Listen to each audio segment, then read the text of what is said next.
ഇതുപോലെ നിങ്ങൾ മെൻഷൻ ചെയ്തിട്ടുള്ള റയൽ മാഡ്രിഡ് ഫാൻസ് ഉണ്ടെന്നുണ്ടെങ്കിൽ അവർക്ക് ഈ വീഡിയോ അയച്ചു കൊടുക്കട്ടെ. എന്താ സംഭവം എന്ന് ചോദിച്ചു കഴിഞ്ഞാൽ FC Barcelona is obsessed with Real Madrid and no matter whatever they win, it almost feels like they are a small child who's trying to FC Barcelona obsessed with Real Madrid, then let's do a video.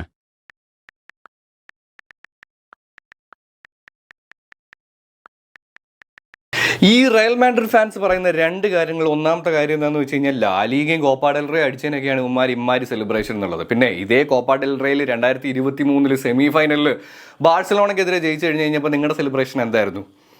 ഇനി അതുപോലെ തന്നെ FC congratulations എന്നൊക്കെ പറഞ്ഞിട്ടുള്ള കുറേ സംഭവങ്ങൾ ഇവരുടെയൊക്കെ സൈഡിൽ നിന്നും വരാറുണ്ട് എന്നുള്ളതാണ്. അതുകൊണ്ട് സെലിബ്രേഷനിലും ബാക്കി സംഭവങ്ങളൊക്കെ കുറിച്ച് പറയുന്നത് വെറുതെ റീസൺ ഇല്ലാത്തതുകൊണ്ട് എന്തെങ്കിലുമൊക്കെ കാരണങ്ങൾ കണ്ടുപിടിക്കുകയാണെന്നുള്ളതാണ്.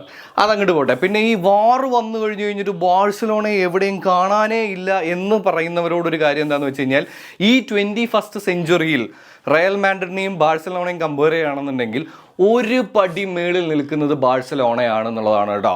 അത് ഒരു പടി എന്ന് പറയാൻ കാര്യം എന്താണെന്ന് വെച്ച് കഴിഞ്ഞാൽ 37 ട്രോഫീസ് റയൽ മാഡ്രിഡിനും 38 ട്രോഫീസ് ബാഴ്സലോണയ്ക്കുമാണ് എന്നുള്ളതാണ്. അപ്പോൾ അങ്ങനെ നോക്കുകയാണെന്നുണ്ടെങ്കിൽ ഈ 21ാം നൂറ്റാണ്ടിൽ ഇപ്പോൾ നിലവിലെ അവസ്ഥ എടുത്ത് നോക്കുകയാണെന്നുണ്ടെങ്കിൽ രാജാക്കന്മാർ ബാഴ്സലോണ തന്നെയാണ്.